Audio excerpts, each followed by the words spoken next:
Hi everyone, this is Dr. Neha Chauhan. Let's continue with the chapter Structural Organization in Animals. Animal tissue हम देख रहे थे जिसमें हमने एपिथेलियल टिश्यू कंप्लीट कर लिया है.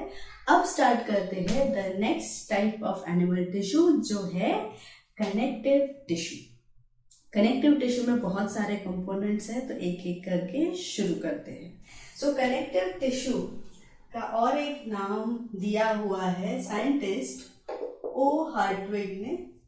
ओ Hertwig is given one more name to connective tissue, that is mesenchyme. mesenchyme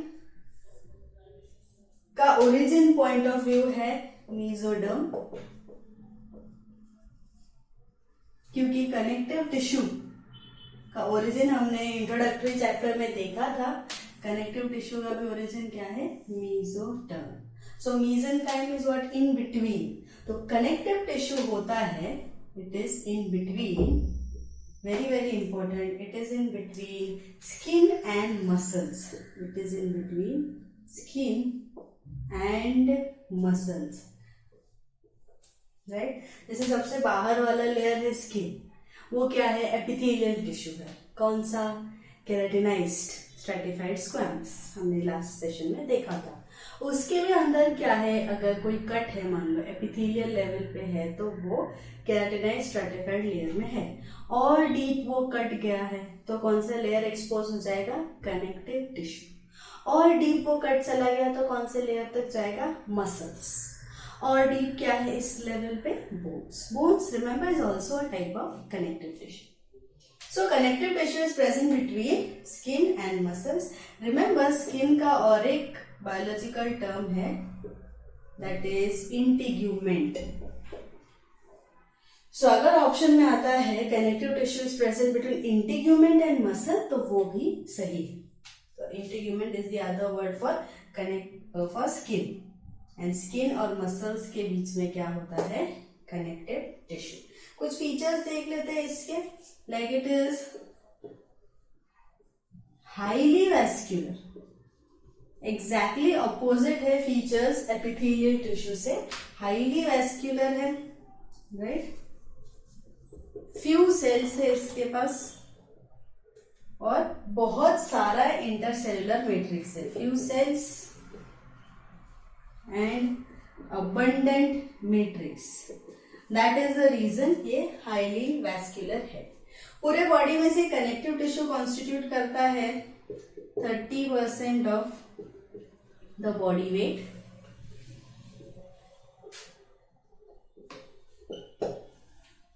तुरंत ही हम बाकी भी याद रख सकते हैं, जैसे 40 to 50% है बाय मसल्स, 10% है each by epithelial and nervous tissue. तो 30% कनेक्टिव टिश्यू है, हमें याद रखना है, right? So connective tissue is present between dash and dash. ऐसा क्वेश्चन आया है. Between skin and muscles. Skin का दूसरा नाम इंटीग्यूमेंट है. हाईली वैस्कुलर है. फ्यू सेल्स है कंपेयर टू एपिथेलियल टिश्यू. और अबंडेंट मैट्रिक्स है. एपिथेलियल में उल्टा था. एपिथेलियल में सेल्स बहुत ज्यादा थे एंड मैट्रिक्स के लिए जगह ही नहीं थी, राइट? सो अगर क्लासिफिकेशन देखें हम कनेक्टिव टिश्यू का, so connective tissue is broadly divided into 3 sections. It is the loose connective tissue, the dense connective tissue and specialized connective tissue.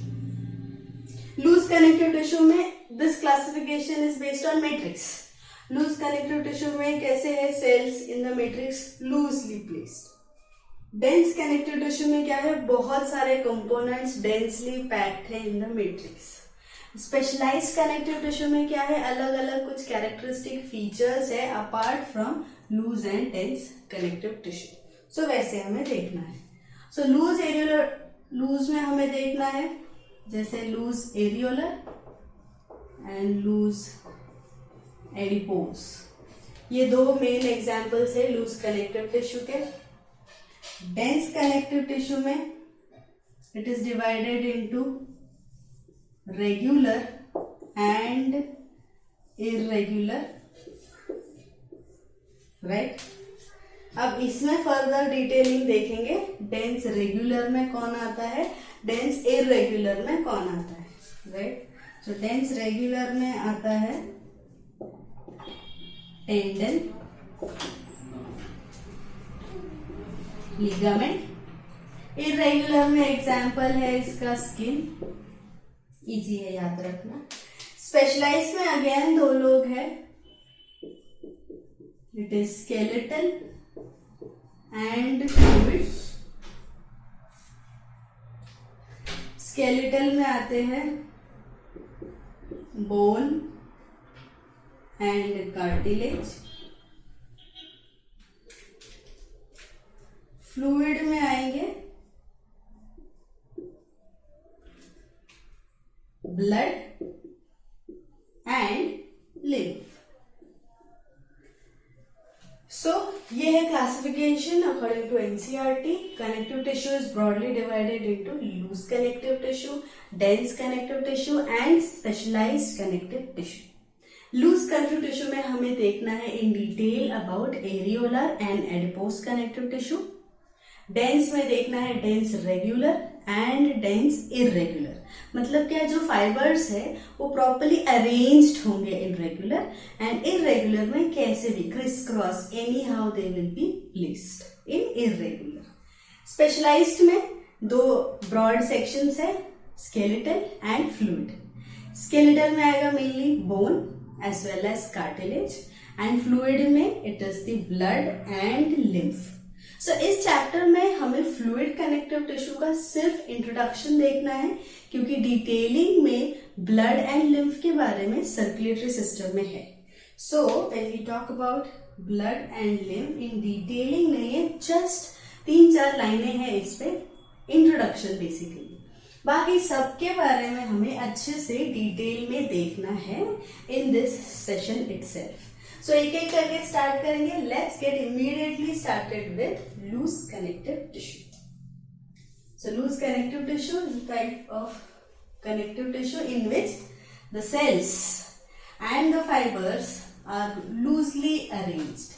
Compactness नहीं है, loosely वो arrange रहते हैं in the matrix. So loose connective tissue में दो लोग देखने हैं हमें अच्छे से, areolar and adipose. First, let's start with areolar. So, it is loose connective tissue में the first one, that is the areolar connective tissue. Connective tissue, CT is the short form for connective tissue, right? So, कैसे है? Cells and fibers are loosely arranged, right? Loosely arranged cells and fibers क्या form करता है ये? एक support framework बना देता है ये फॉर द एपिथेलियम। इसके अंदर क्या क्या स्टडी करने हैं? सेल्स, फाइबर्स इन मैट्रिक्स। तो अलग अलग सेल्स देखेंगे, अलग फाइबर्स देखेंगे, एंड मैट्रिक्स का कॉम्पोजिशन भी देखेंगे, राइट। सो और इसका कॉमन पॉइंट क्या है? जो कनेक्टिव टिश्यू का कॉमन पॉइंट है, it is present between what and what? Between skin and muscles. Okay, it is the widely distributed connective tissue. Generalise connective tissue एक बहुत वाइडली डिस्ट्रीब्यूटेड टिश्यू है all over the body, जिसमें areolar ही है जो सबसे widely distributed connective tissue है। एक एक करके इसके कंपोनेंट्स देखेंगे। Let us start with the cells of areolar. Cells से स्टार्ट करेंगे।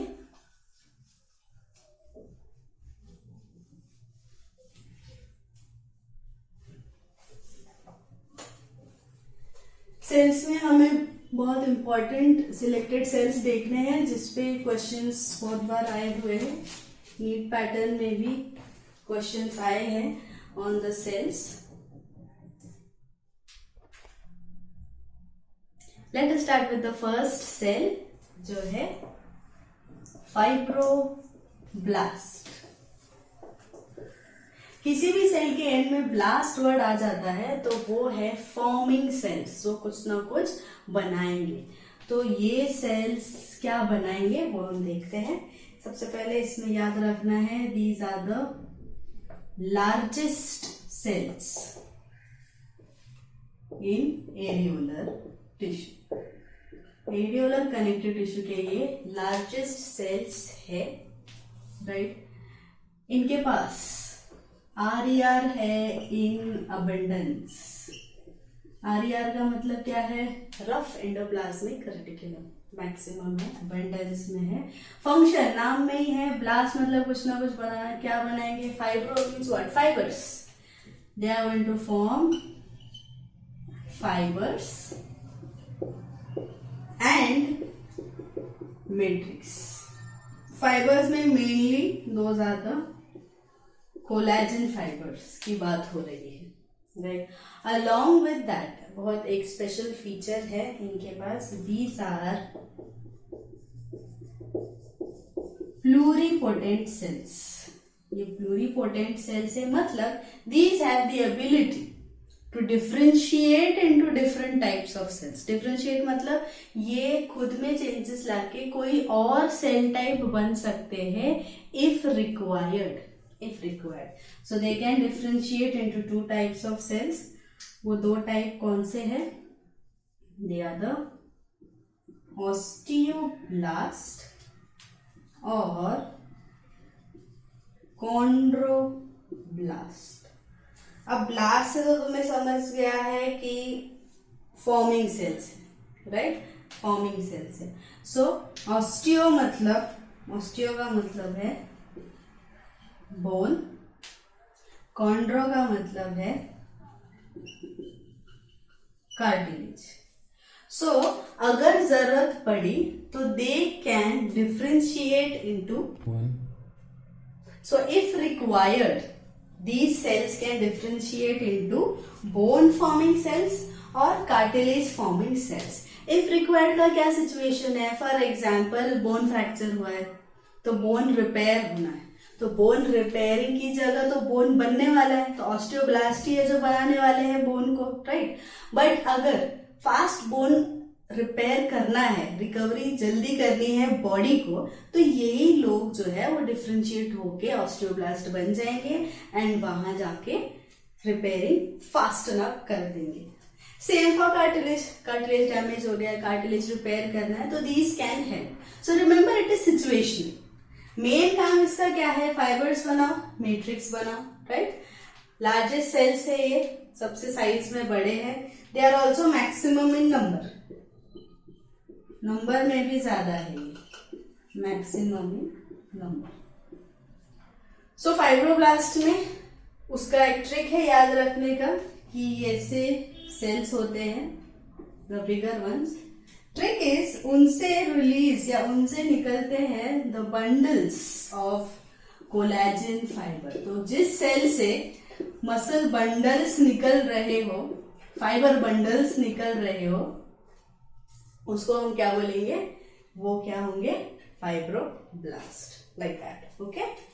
सो नेक्स्ट सेल है आफ्टर फाइब्रोब्लास्ट, वो है मैक्रोफेजेस।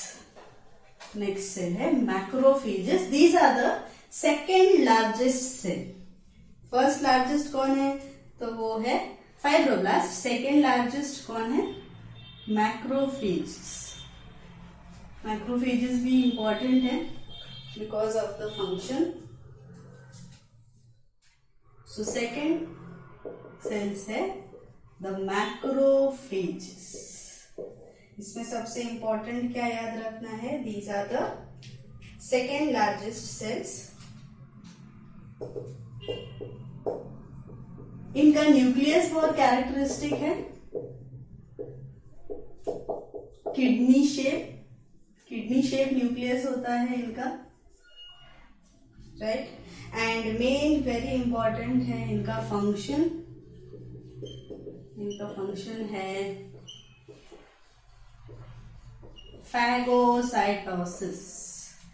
रिमेंबर मैक्रोफेजेस जो है सेल्यूलर लेवल पे बनाएंगे first line of defence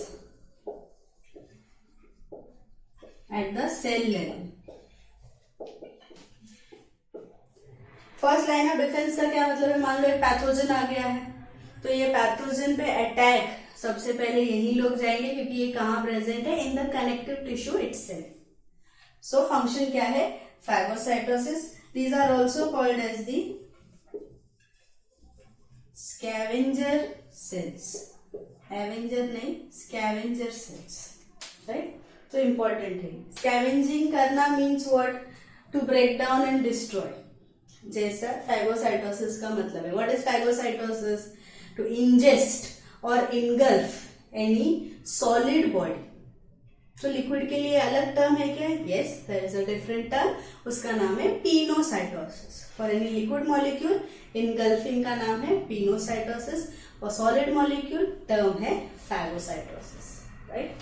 so the third one after macrophages, तीसरा है the mast cells, must cells नहीं, मास्ट सेल्स। सो ये बहुत इंपॉर्टेंट कंपोनेंट से सिक्रीट करते हैं, दे सिक्रीट सब्सटेंसेस लाइक, तीन बहुत इंपॉर्टेंट सब्सटेंसेस ये सिक्रीट करते हैं, जो कि है हेपेरिन, हिस्टामिन एंड सेरोटोनिन। एक एक करके इनके बारे में देखेंगे, तीनों इक्वली इंपॉर्टेंट है, ऑल थ्री आर इंपॉर्टेंट।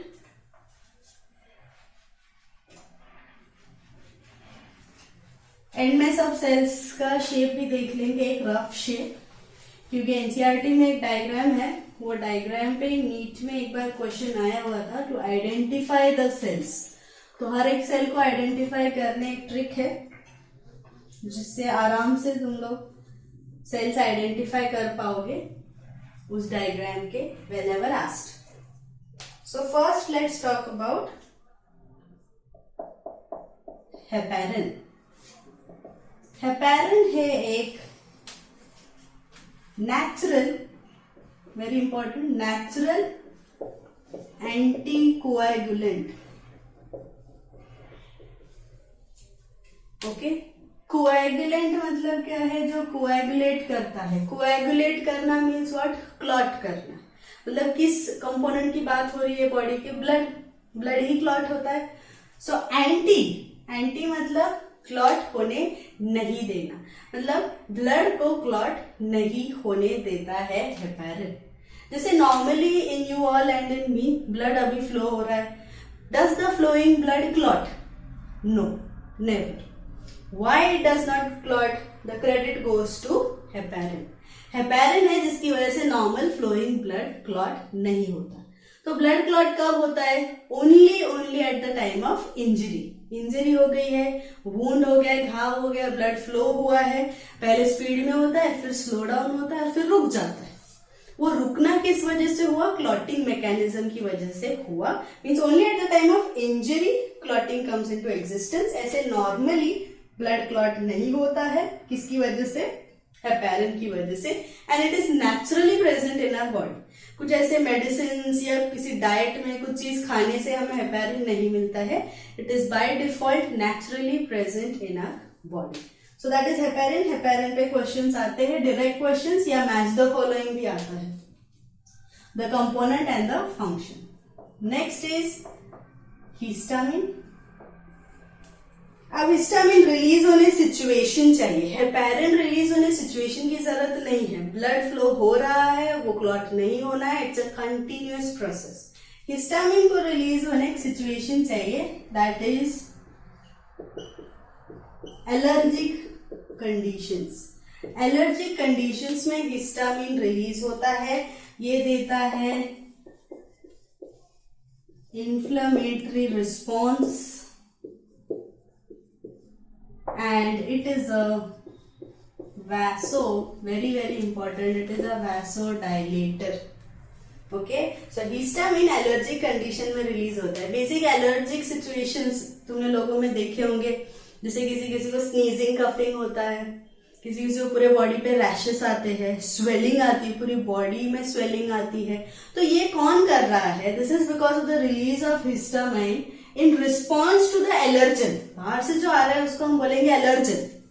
उसके लिए बॉडी रिएक्ट करता है कैसे? Bye releasing this. And histamine being a vasodilator, ये क्या करेगा? जहां एलर्जन का अटैक हुआ है वहां जो ब्लड सप्लाई है वहां बढ़ जाएगा. क्यों? वैसोडाइलेशन का मतलब क्या है? ये मान लो एक ब्लड वेसल का डायमीटर है, डायलेट होना मतलब डायमीटर इतना होगा, मतलब जितना ब्लड जाना चाहिए उससे ज्यादा जा रहा है, तो उतनी तो रिक्वायरमेंट है नहीं. तो व्हाट विल हैपन? वो फ्लूइड एक्यूमुलेट हो जाएगा, which will result in what? Swelling, oedema. तो ये बॉडी रिस्पॉन्स दिखा रहा है that something has attacked us and the response is shown like this. So हम आगे का प्रोटोकॉल फॉलो कर सकते हैं after seeing the symptoms. So inflammatory response में क्या क्या आता है? रैशेस, स्वेलिंग, पेन, इचिंग, ये सब एलर्जिक रिस्पॉन्स की बात इसीलिए दिखता है.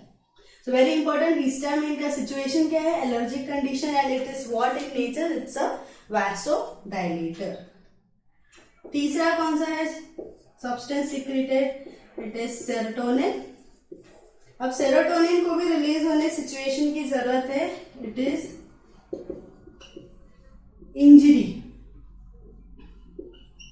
Injury condition.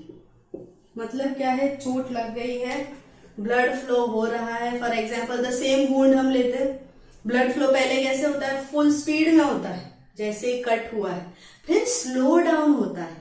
ये स्लोइंग डाउन का क्रेडिट किसको दोगे? हम देंगे ये क्रेडिट सेरोटोनिन को, क्योंकि ये है एक वैसो कंस्ट्रिक्टर. ये एक वैसो कंस्ट्रिक्टर है. कंस्ट्रिक्टर, वैसो कंस्ट्रिक्टर एग्जैक्टली उल्टा हुआ वैसोडाइलेटर का. ये डायमीटर है, कंस्ट्रिक्ट होना मतलब डायमीटर बहुत कम होना, मतलब जितना ब्लड जाना चाहिए उतना जाएगा नहीं, उससे कम जाएगा, क्योंकि वहां हमें ब्लड फ्लो कम करना है. एंड इवेंचुअली उसके बाद कौन टेक ओवर करेगा? The clotting mechanism. So serotonin का सिचुएशन है injury and it is what in nature? Vasoconstrictor. इसीलिए मास सेल्स पे बहुत क्वेश्चंस आते हैं. Credit going to these 3 components. तीनों के फंक्शंस पता होने चाहिए एंड कौन से सिचुएशन में रिलीज होते हैं वो भी हमें पता होना चाहिए. Right? So that was the third cell, mast cell. The fourth cell is the plasma cells. Plasma cell का दूसरा नाम है कार्टविल सेल्स. क्यों कार्टविल कहा जाता है हम देखेंगे अभी. पहले तो याद रखना है ये सेल्स कौन से सेल से बन रहे हैं. Who are the cells responsible for forming plasma cells? So these are formed by lymphocytes. अब इस लेवल पे हमें बस याद रखना है lymphocytes are a type of blood cells. हमारे पास 3 टाइप के ब्लड सेल्स है, red blood cells, white blood cells and platelets. तो lymphocytes are what coming under which category? The white blood cells. Okay, so these are actually what? ये clones है of lymphocytes. बन उसी से रहे. Clones का मतलब क्या है? क्लोन होना. दे आर फंक्शनली सिमिलर, दोनों का फंक्शन सेम ही है. And what is the function? The function is production of antibodies. Now antibodies concept comes under the heading of our immune system. ना जो इम्यून सिस्टम है उसमें antigen antibody concept है. Antigens क्या होते हैं? जो बाहर से आते हैं, trying to what? Like basically a pathogen trying to cause any disease in our body, उसको हम बोलेंगे एंटीजन. तो एंटीबॉडी क्या हुआ? द सब्सटेंस और the component produced by our body to fight against antigen, वो हुआ एंटीबॉडी. सो प्लाज्मा सेल्स या लिम्फोसाइट दोनों का फंक्शन क्या हुआ? The function is production of, very important, antibodies. And antibodies are part of what? Our immune system. Okay, तो ये कार्टविल sales के बारे में देखते हैं। जैसे ये अपना नॉर्मल सेल है, ये इसका न्यूक्लियस है, न्यूक्लियस में न्यूक्लियोलस है, सब कंपोनेंट है, सो न्यूक्लियोलस है। एंड क्या है, ये ऐसा क्रोमैटिन रफली अरेंज्ड होता है। बट प्लाज्मा सेल में ऐसा नहीं है। दिस सेल न्यूक्लियस, न्यूक्लियोलस, और ये जो क्रोमैटिन फाइबर है it is arranged like this, ये कुछ ऐसा अरेंज हो जाता है। So it looks as if it's a wheel of a cart, so the name cart wheel cells. Very characteristic plasma cells ऐसे दिखते हैं, इसीलिए ऐसा नाम है उनका। And the last cell associated with the cells of areolar वो है mesenchymal cells। ये कौन से सेल्स है? These are the undifferentiated cells of connective tissue. मतलब अनडिफरेंशिएटेड का क्या मतलब है कि जरूरत पड़ने पर they can differentiate, they can divide and give you any type of cell of connective tissue. मतलब मान लो फाइब्रोब्लास्ट कम हो गए तो ये अनडिफरेंशिएटेड सेल्स जो है मेसेनकाइमल सेल्स वो डिफरेंशिएट डिवाइड होके फाइब्रोब्लास्ट बना देंगे। मास्ट सेल कम हो गए तो मास्ट सेल बना देंगे। कम हो गया मतलब वो फंक्शन में आ रहे हैं, राइट, उनका फंक्शन हो रहा है तो उनका नंबर कम हो जाएगा। एज हो गया, वो हर एक सेल का एक एज होता है तो नए तो बनाने पड़ेंगे, तो वो कौन बनाएंगे? Mesenchymal cells. So that was about the cells of areolar tissue. अब हम क्या देखेंगे? The fibres, the fibers of areolar tissue. Two main fibers are there in areolar tissue. Fibers देखेंगे हम। The two fibers are the white fibers and the yellow fibers. White and yellow. उनके features देखेंगे, structure, features, significance, क्योंकि fibres पे भी questions आए हुए हैं। सो फाइबर्स हम एरियोलर में ही है अभी। There are two fibres in areolar.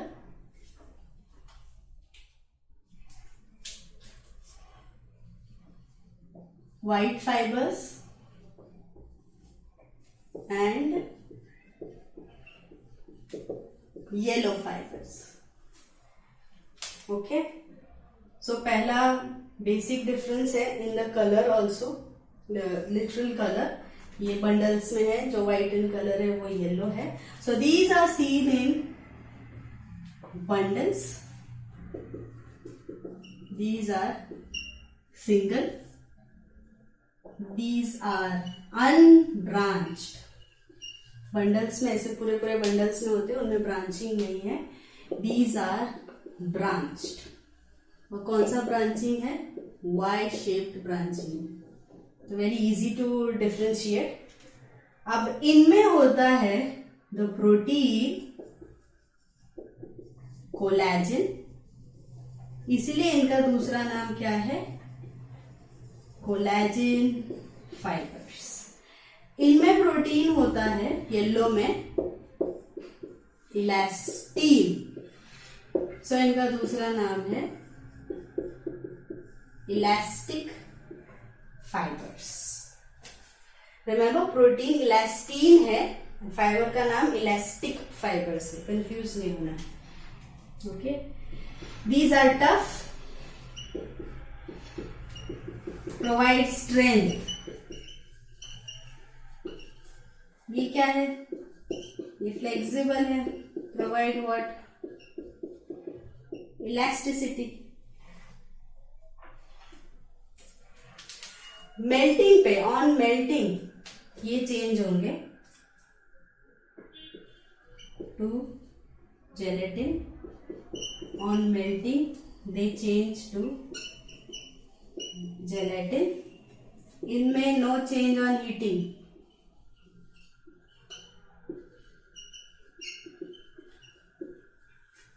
Okay, so questions किस पे आते हैं? ये फाइबर्स में प्रोटीन कौन सा है? सो यहाँ कोलेजन है एंड यहाँ इलास्टिन है।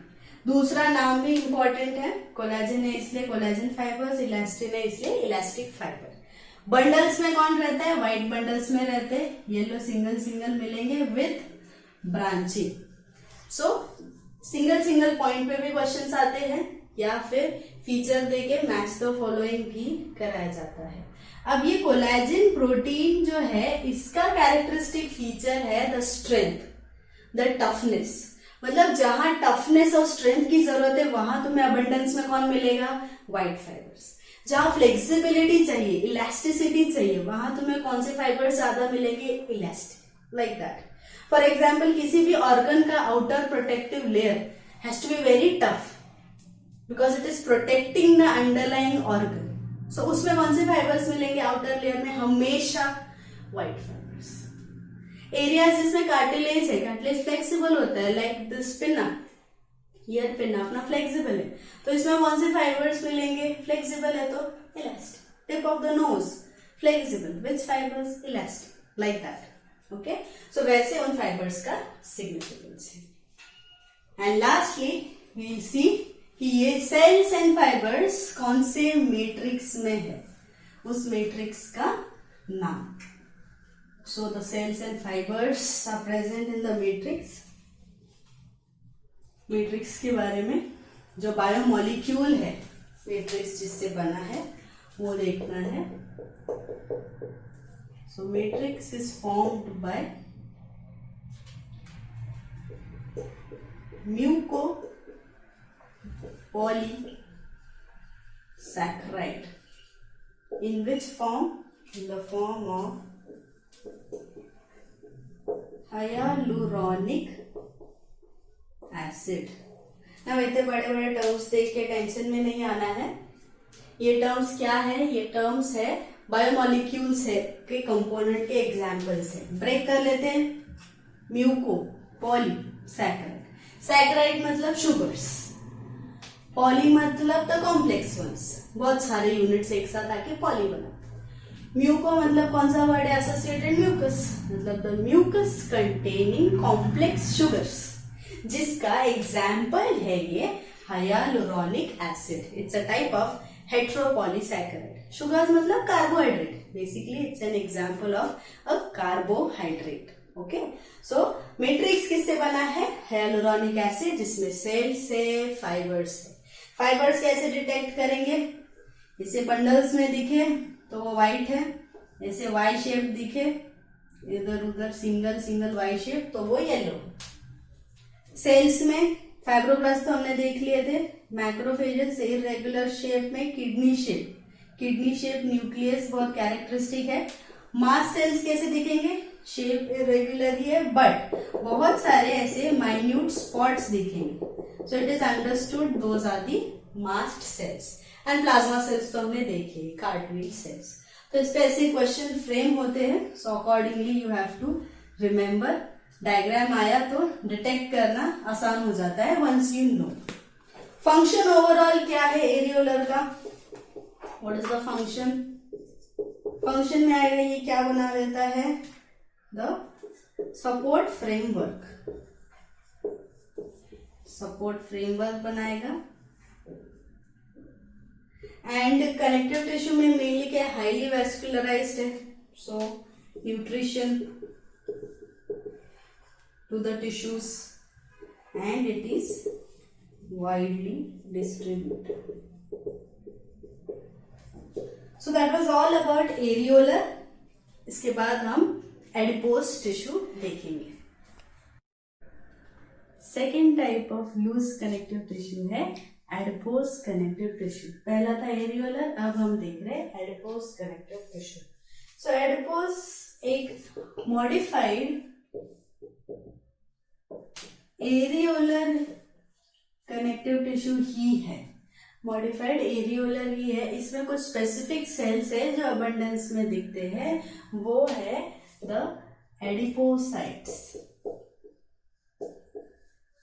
साइट्स मतलब सेल, एडिपोज है तो सेल्स कौन से, एडिपोसाइट्स अबंडेंस में, रिमेम्बर बाकी सेल्स है जो एरियोलर में है इनके पास भी है, बट अबंडेंस में इनके पास एडिपोसाइट है।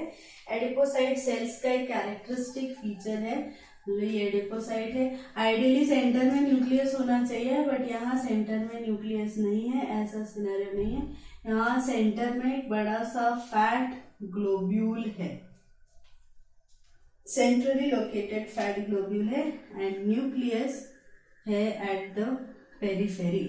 तो ये रिंग जैसा अपीयर करता है, इसका इसीलिए एक कैरेक्टरिस्टिक अपीयरेंस है जिसपे सवाल आए हैं कॉम्पिटिटिव एग्जाम्स में, वो है signet ring appearance. Signet ring appearance is the characteristic feature of adipocytes. Modified connective tissue type है एरियोलर का ही, जिसमें सेल्स सबसे ज्यादा है एडिपोसाइट्स। सो क्या है ये adipocytes? These are the fat storing cells. Fat storing cells है, मतलब किसी में अगर फैट कंटेंट ज्यादा है, मतलब कौन से सेल्स है ज्यादा? Adipocytes. Obesity has correlation with which cell count increasing? The adipocytes, right?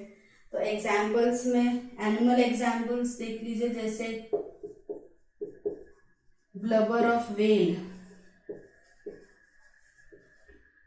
Hump of camel, इन सब में ये एडिपोज टिश्यू का लोकेशन होता है। ओके, सो इसमें और इसके फंक्शंस क्या है? एडिपोज के क्या फंक्शंस हो सकते हैं? It gives a cushioning effect,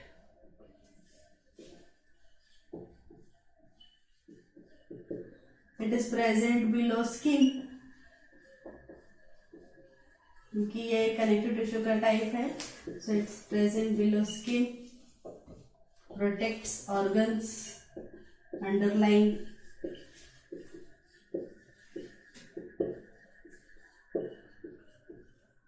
insulation,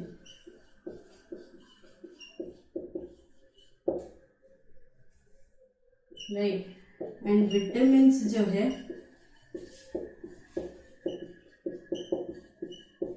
fat soluble are associated with this adipose tissue. Okay, so insulation, cushioning effect का मतलब कोरिलेटेड सेम ही है। जो अंडरलाइंग ऑर्गन्स होते हैं इनको प्रोटेक्ट ये फैट लेयर करता है। सो डायरेक्ट इम्पैक्ट अगर ऑर्गन लेवल पे पड़ता है तो इमीडिएट इंजरी ऑर्गन्स को नहीं होती है। Credit goes to the adipose tissue, वो पूरा वो इम्पैक्ट ले लेता है। But that is a different thing कि कंटिन्यूअस इम्पैक्ट एक जगह पड़ा तो इवेंचुअली वो ऑर्गन को डैमेज हो जाएगा, बट मैक्सिमम हद तक कौन बचा लेता है? Adipose tissue. ओके, तो ये जनरलाइज है एडिपोसाइट का structure. Depending upon the structure there are two types of adipose tissue, एक होता है व्हाइट एडिपोज टिश्यू और दूसरा है ब्राउन एडिपोज टिश्यू। तो उन दोनों में डिफरेंस देख लेंगे। मेन जनरलाइज ये याद रखना है, सिग्नेट रिंग अपीयरेंस है एडिपोसाइट्स का, एंड वो कौन सा मॉडिफाइड टाइप है कनेक्टिव टिश्यू का? तो वो है areolar. So let's see the difference between white adipose tissue and brown adipose tissue. Competitive exams में इन दोनों के डिफरेंस पे भी क्वेश्चंस आए हैं। Competitive exams like AIPMT, AIIMS, NEET में नहीं आया है। सो डिफरेंस देखना है in between white adipose tissue and brown adipose tissue.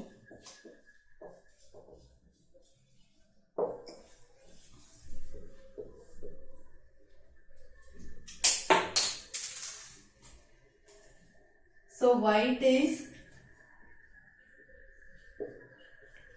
monolocular, brown is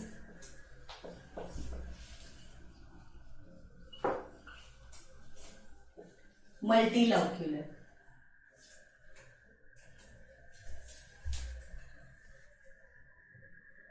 Mono is single, multi is many. So इसमें एक ही लॉक्यूल है क्योंकि सेंट्रली लोकेटेड है फैट ग्लोब्यूल,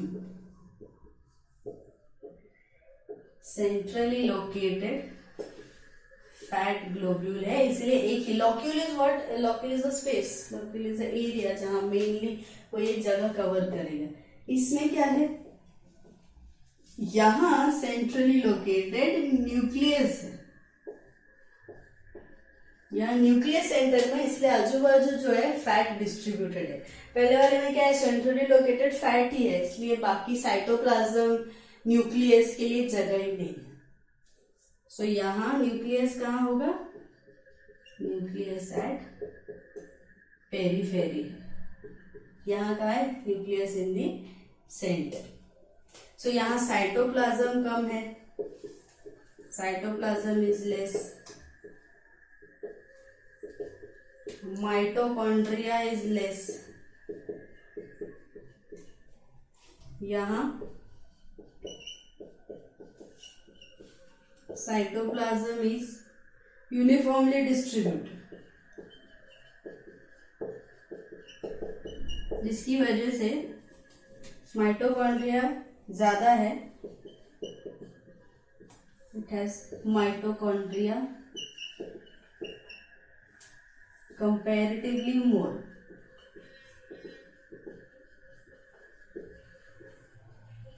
अब माइटोकॉन्ड्रिया लेस है मतलब एनर्जी कोशेंट जो है वो व्हाइट एडिपोज टिश्यू में कम होगा, और माइटोकॉन्ड्रिया ज्यादा है ब्राउन एडिपोज में, तो एनर्जी कोशेंट ज्यादा होगा। Compare to white adipose tissue, brown adipose tissue has 20 times more energy. Compare white में क्या है, white has comparatively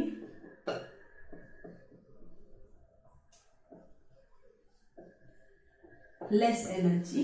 Fat is what? Source of energy, right? And brown has 20 times more energy than white. इसीलिए brown मिलेगा in hibernating animals,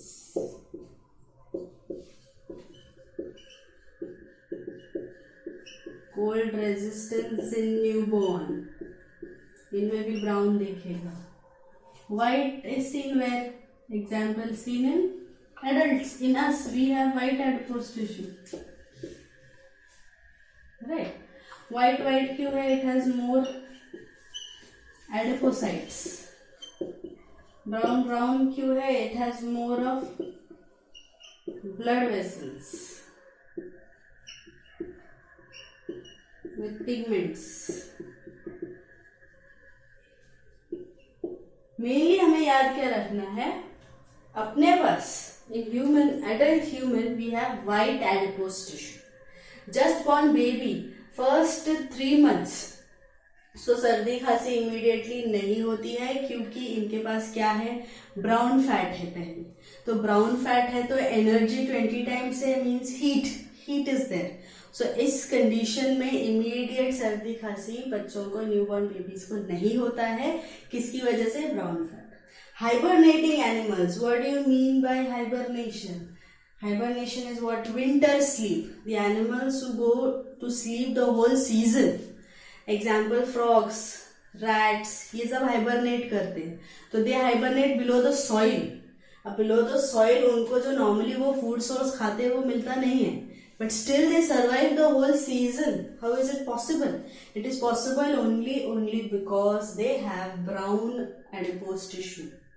So that will give 20 times more energy than the white. So source of energy, fat breakdown होके 2 ही चीजें देता है, क्या है वो, energy and water, and that is only required for survival, इसीलिए वो आराम से सर्वाइव कर सकते हैं। Remember, hibernation is winter sleep. Summer sleep का नाम अलग है, summer sleep is aestivation. Summer sleep का एग्जाम्पल फ्रॉग्स है, frog sleep in the summer, Frogs sleep in the winter. They are active only in the rainy season. Okay.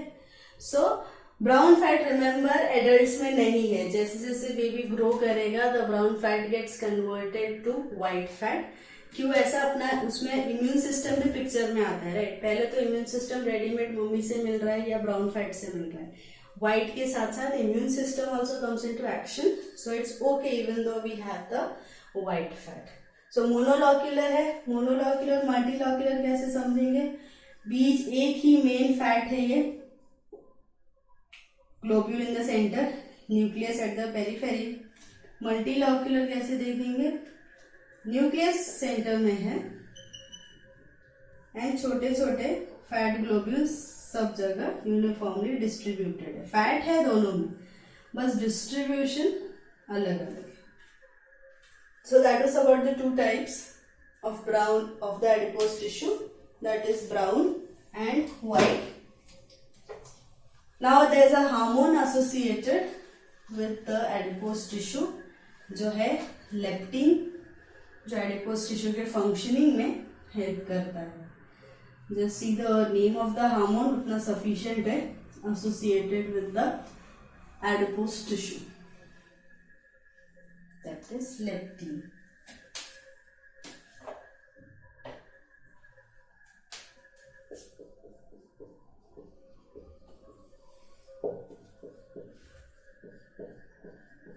This is the hormone which works hand in hand with the functioning of adipose tissue.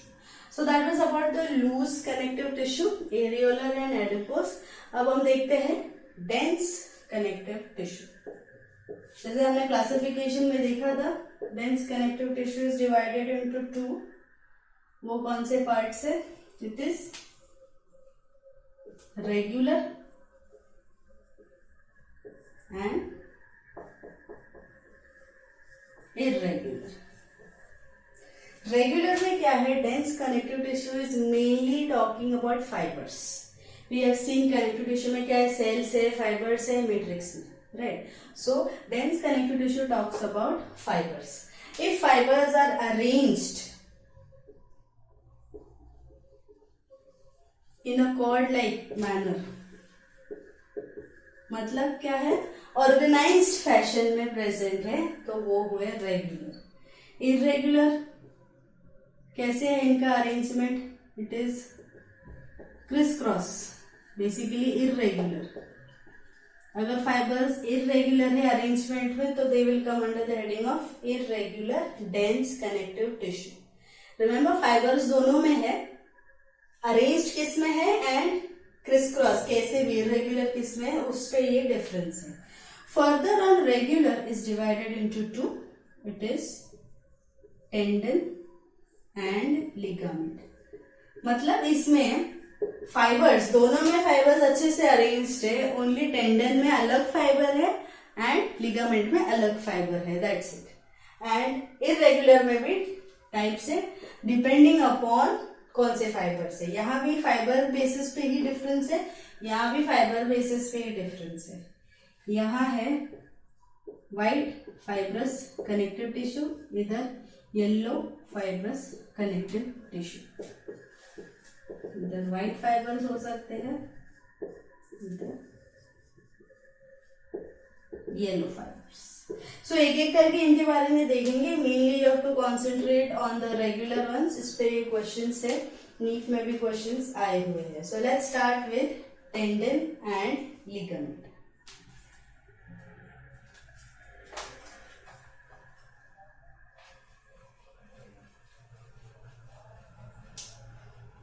Tendon and ligament में बहुत बार difference point of view questions आते हैं, बहुत बार direct straight forward भी questions आते हैं. So you should be very clear and it's very easy to remember tendon and ligament. So difference point of view वैसे ही देख लेते हैं, इजी हो जाता है याद रखना. सो रेगुलर में है टेंडन एंड लिगामेंट. सबसे पहले you should know tendon connects what to what, ligament connects what to what. Tendon connects muscle to bone, tendon connects muscle to bone. इसका जो मैट्रिक्स है is made of, very important,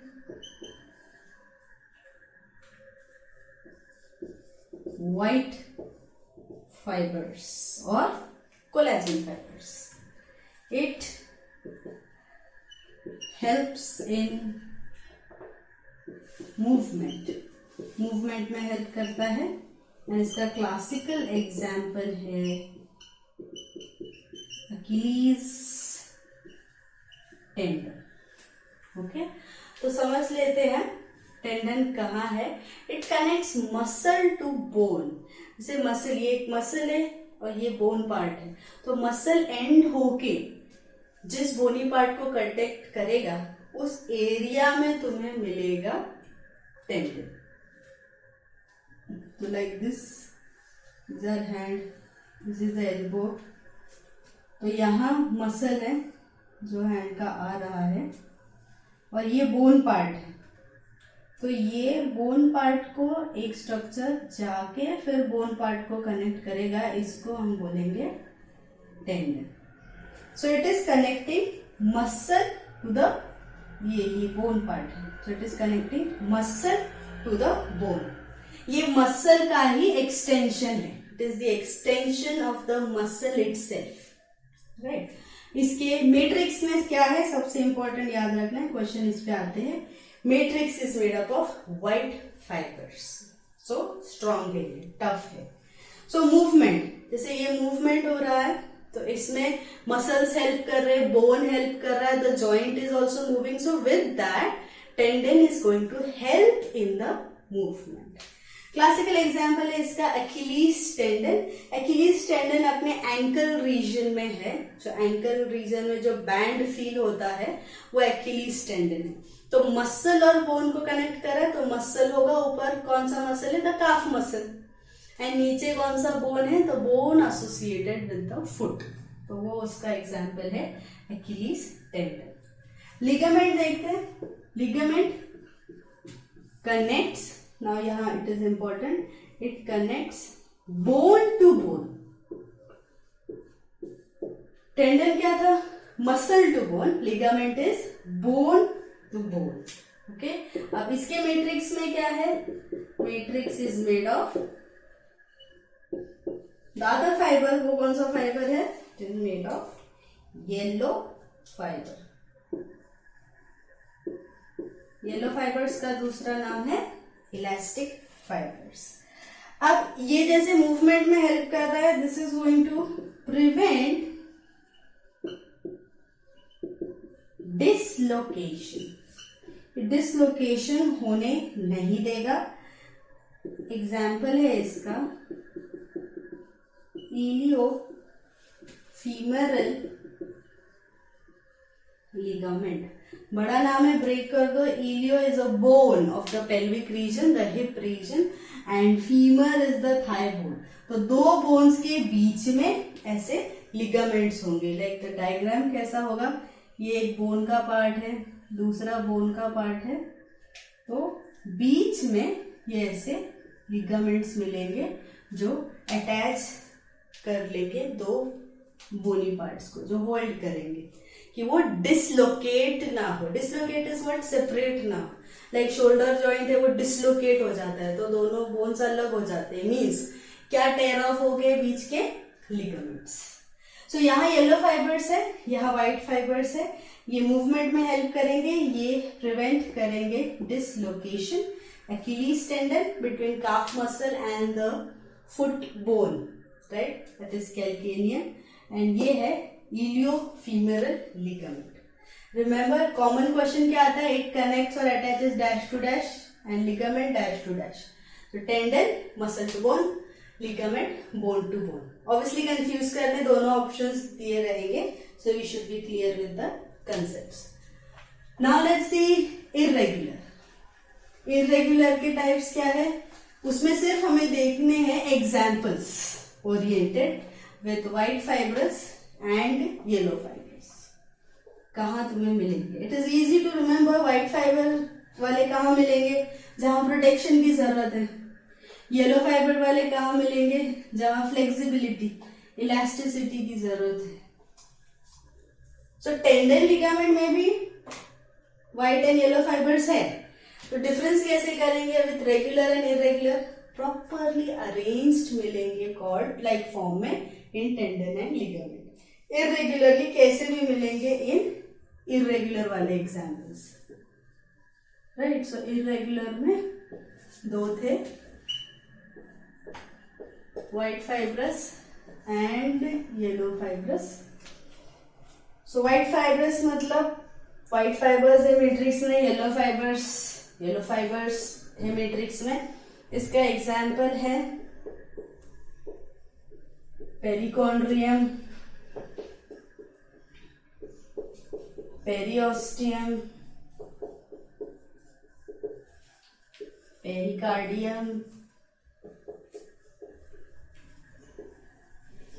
renal capsule,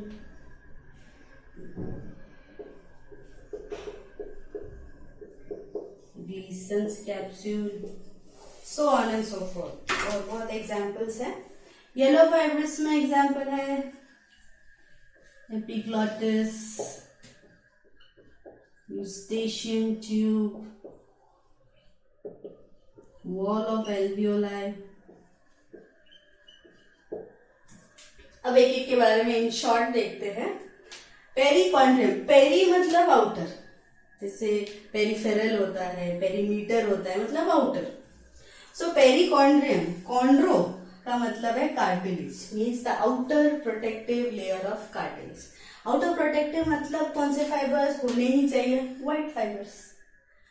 periosteum, osteo मतलब bone, osteo मतलब bone, ये मतलब cartilage. Pericardium, cardia word is for what? It is for heart, means the outer protective layer of heart. इसमें white fibres होते हैं. Renal capsule, renal word means what? The outer protective layer of what? Kidney. Glisson's capsule, it is the outer layer of liver, liver या आप बोल सकते हो hepatic lobule, which is the functional unit of liver. तो basically कोई भी outer protective layer किसी भी ऑर्गन का किससे बनता है? White fibrous connective tissues. अब येलो फाइबरस कहाँ देखेंगे? इन द स्ट्रक्चर्स जहां इलास्टिसिटी, फ्लेक्सिबिलिटी चाहिए, like epiglottis. It is the flap over glottis. It has to continuously open close. तो उसमें फ्लेक्सिबिलिटी चाहिए, राइट. तो इसीलिए मिलेगा yellow fibrous connective tissue. Cartilage भी है उसमें, it is a cartilaginous flap, वो भी येलो कार्टिलेज है जो आगे देखेंगे. Eustachian tube is a component of middle ear which opens in the pharynx. तो उसमें भी फ्लेक्सिबिलिटी चाहिए, मूवमेंट चाहिए, इसीलिए yellow fibrous. Walls of alveoli, alveoli क्या है? अपने air sides, exchange of gases, तो फ्लेक्सिबिलिटी चाहिए, इसलिए कनेक्टिव टिश्यू एसोसिएटेड है. तो वो कौन सा है? जो खुद फ्लेक्सिबल हो, that is yellow fibrous connective tissue.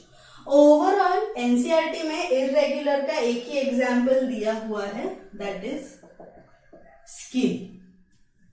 तो स्किन में ऊपर वाला एपिडर्मिस लेयर में एपिथेलियल टिश्यू की बात होती है. डर्मिस भी है उसके पास, तो डर्मिस है, वहां न्यूट्रिशन है, तो वहां कनेक्टिव टिश्यू कंपोनेंट है. तो कौन सा है? That is irregular connective tissue. तो वैसे generalise NCERT point of view भी हमें कुछ चीजें याद रखनी होती है. So that is skin. So that was about dense connective tissue.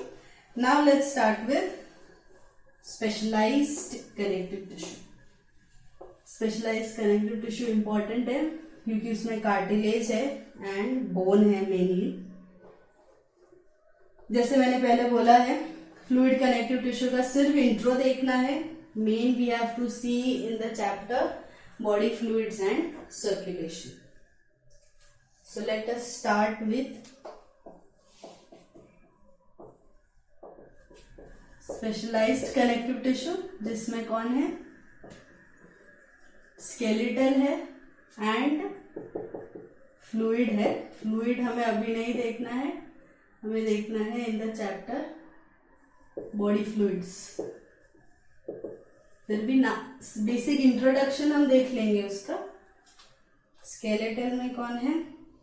This cartilage and bone.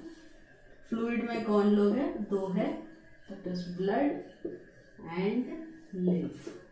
So let's start with cartilage.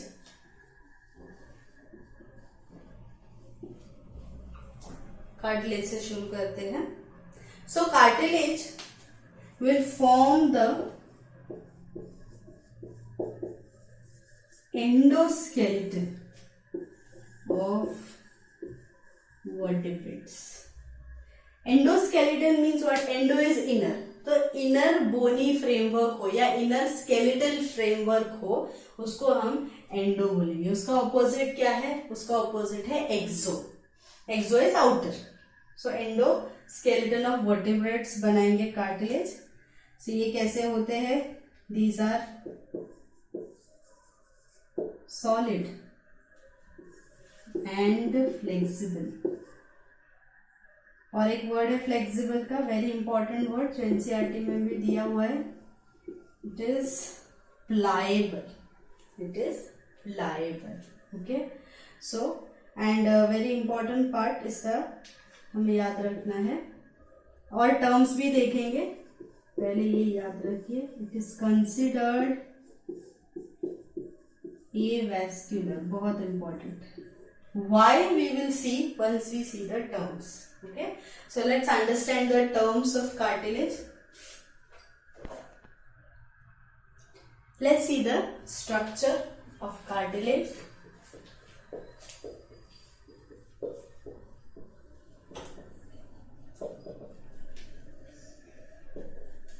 Structure में वापस वो term repeat करते हैं. It is solid and pliable.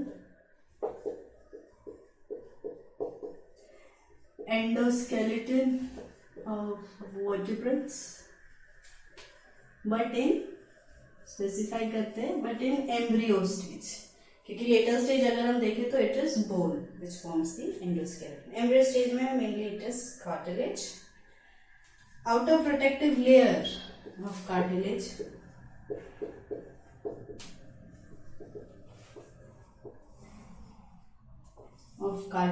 को बोलेंगे. ये सारे टर्म्स इंपॉर्टेंट है. we'll call it peri. अभी देखा हमने perichondrium. Peri is outer, chondro. अब ये वर्ड कॉन्ड्रो कहीं भी आया, it is understood we are talking about cartilage. So outer protective layer of cartilage is perichondrium. And of course कौन से कनेक्टिव टिश्यू से बना होगा? White fibrous connective tissue. Important. Cartilage is produced by cells. What are those cells?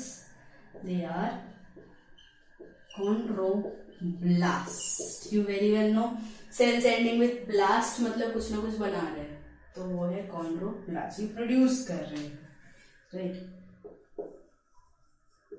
Cartilage sales जो matrix में, जो हमेशा matrix में रहेंगे, जो कॉन्ड्रोब्लास्ट बनाएंगे और वो मैट्रिक्स में रहेंगे, वो है कॉन्ड्रोसाइट्स. साइट्स मतलब सेल, कॉन्ड्रो मतलब cartilage. So cartilage cells, right? Cartilage बनाने वाले हैं तो डिस्ट्रॉय करने वाले भी होंगे. Cartilage destroying cells are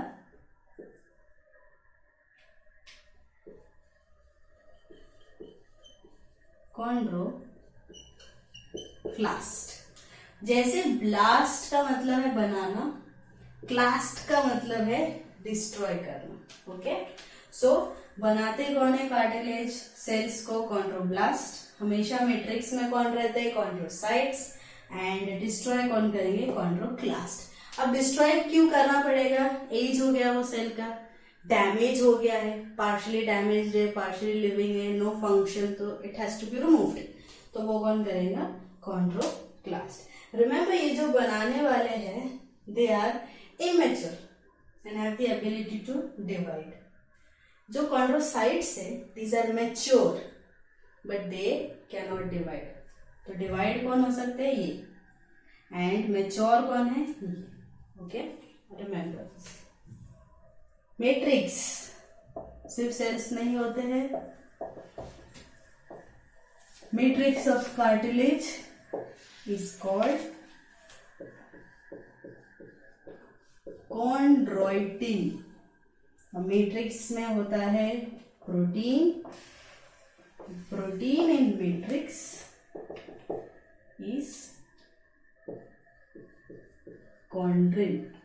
important. अब ये जो कॉन्ड्रोसाइट्स होते हैं ये कैरेक्टरिस्टिक स्पेसेस में होते हैं. स्पेसेस.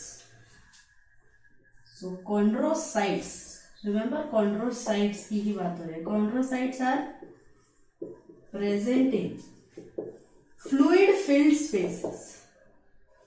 Fluid filled spaces जिनका नाम है lacuna. Now कार्टिलेज का कैरेक्टरिस्टिक फीचर है कि एक lacuna में has 1 to 4 chondrocytes. जैसे ये एक स्पेस है, इसमें से 1 2 3 4 ऐसे कॉन्ड्रोसाइट्स हो सकते हैं. इस स्पेस का नाम क्या है? लैक्यूना. और ये सेल्स कौन है? ये है कॉन्ड्रोसाइट्स. Like that. अब ये इतना कैरेक्टरिस्टिकली याद क्यों रखना है? बिकॉज इसके आगे जब हम बोन देखेंगे, बोन सेल्स में भी लैक्यूना का कंसर्न है. बट उसमें क्या है? एक लैक्यूना में एक ही बोन सेल होता है. जहां यहां क्या सीन है कि एक लैक्यूना में बहुत सारे जो कार्टिलेज सेल्स है वो हो सकते हैं. इसीलिए इस बेसिस पे डायग्रामेटिक क्वेश्चन भी आता है. So you have to remember lacuna क्या है? फ्लूइड फिल्ड स्पेस है जिसमें ये सेल्स प्रेजेंट होते हैं. So accordingly you have to remember. So depending upon matrix cartilage के टाइप से वो हम देखेंगे.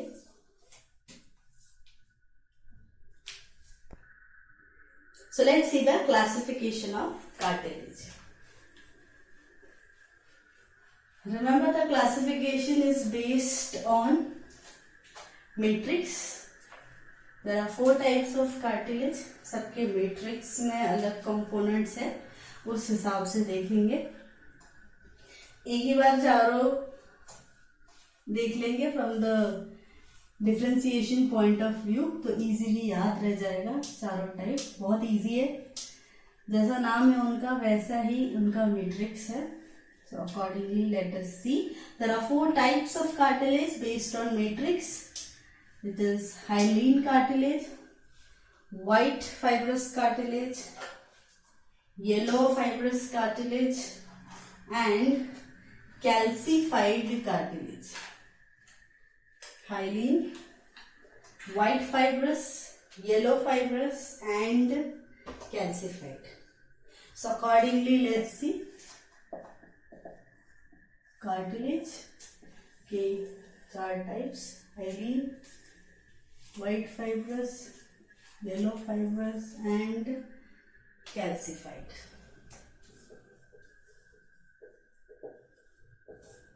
Hyaline,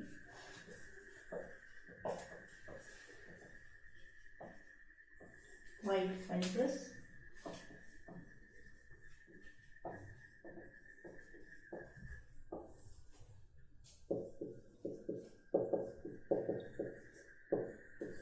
calcified.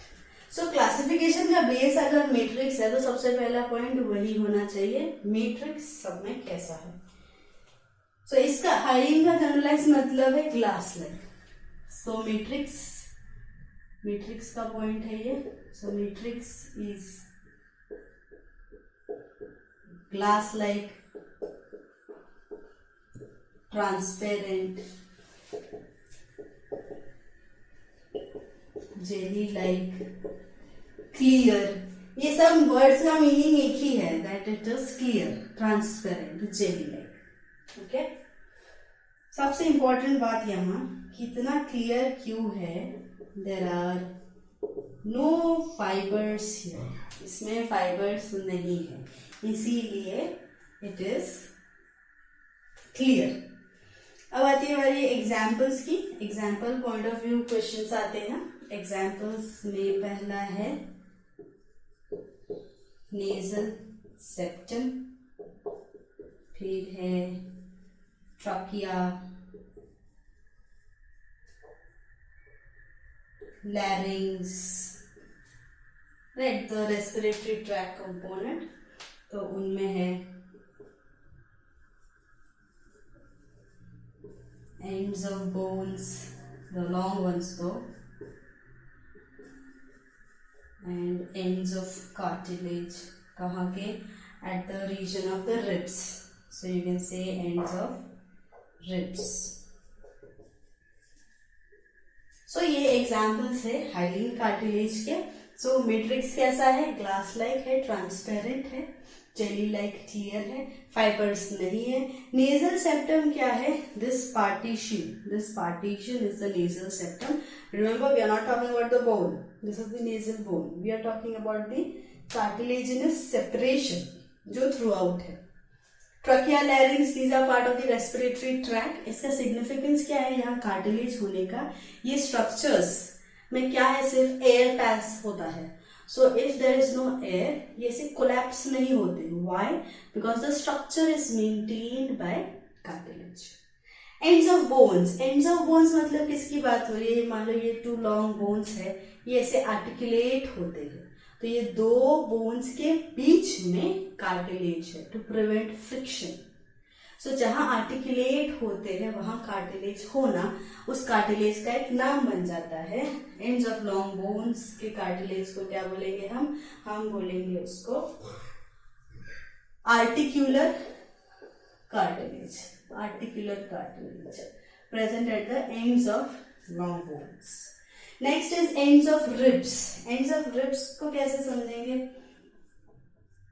जैसे ये स्टर्नम है और यहां से ऐसे रिब्स अराइज होते हैं, राइट।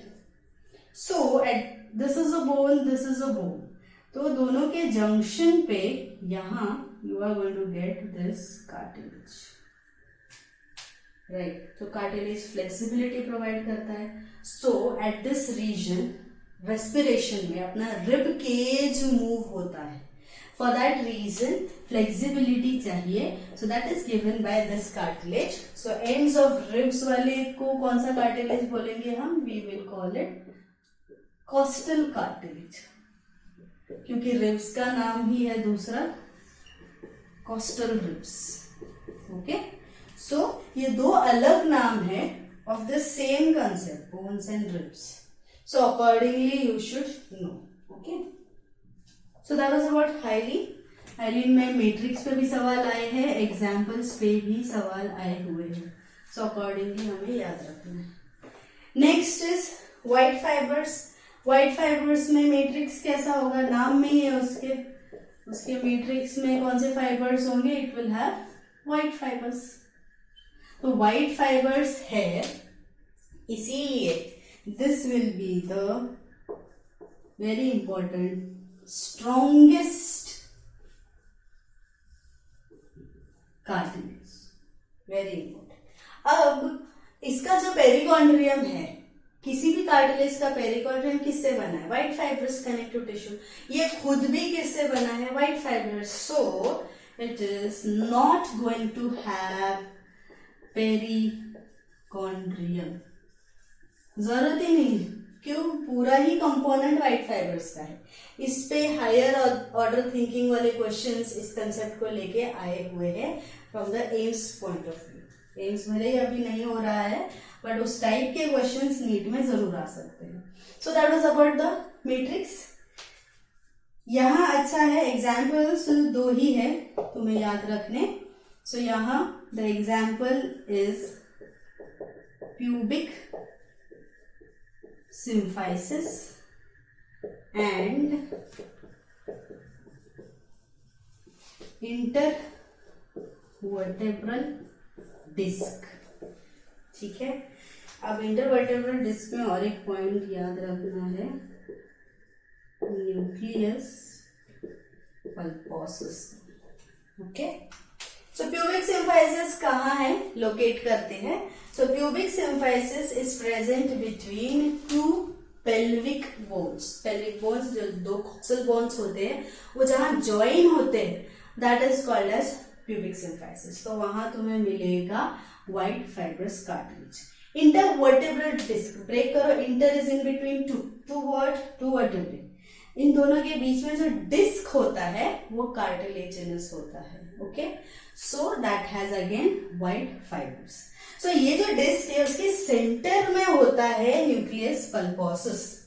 ये मार्क करता है रेमिनेंट ऑफ नोटोकॉर्ड, जो एम्ब्रियोनिक स्टेज में नोटोकॉर्ड होता है उसको वो डिनोट करता है, right. So that was about white fibres. White fibres में मैट्रिक्स, व्हाइट फाइबर्स कार्टिलेज में मैट्रिक्स किसका है, व्हाइट फाइबर्स का। It is the strongest cartilage. Why strongest? White fibres. White fibres ही है जो प्रोवाइड करते हैं स्ट्रेंथ, टफनेस, रिजिडिटी। इसीलिए ऑफ ऑल द कार्टिलेज ये सबसे स्ट्रॉन्ग है, पेरिकॉन्ड्रियम होता नहीं है, एंड ये है दो एग्जाम्पल्स उसके। येलो फाइबर्स के मैट्रिक्स में क्या होगा, very easy, it has yellow fibres, right, flexibility के लिए। एग्जाम्पल्स में आएंगे ऑल द रीजन्स जिसमें फ्लेक्सिबिलिटी है, that is tip of the knows, ear pinna. Ear pinna को और एक टर्म दिया जाता है कंफ्यूज करने, this outer ear joints, epiglottis, right. तो इन सब जगहों पे इलास्टिक कार्टिलेज मिलेगा। सी जानबूझ के इसमें tip of the nose and nasal septum में कंफ्यूज किया जाता है। Make sure you are very clear, nasal septum has hyaline, whereas tip of the nose has elastic. You can move your tip of the nose and see yourself, highly flexible because it has elastic cartilage, right? So that was about yellow. Yellow बहुत easy है, but yellow पे questions आए हैं, taking into consideration mainly these two. अब outer ear joints क्यों देते हैं, confuse कर रहे, bony component है नहीं इधर, it is cartilaginous only, just to confuse you कि कुछ और भी हो सकता है, कुछ और नहीं होगा, it is yellow fibrous cartilage only.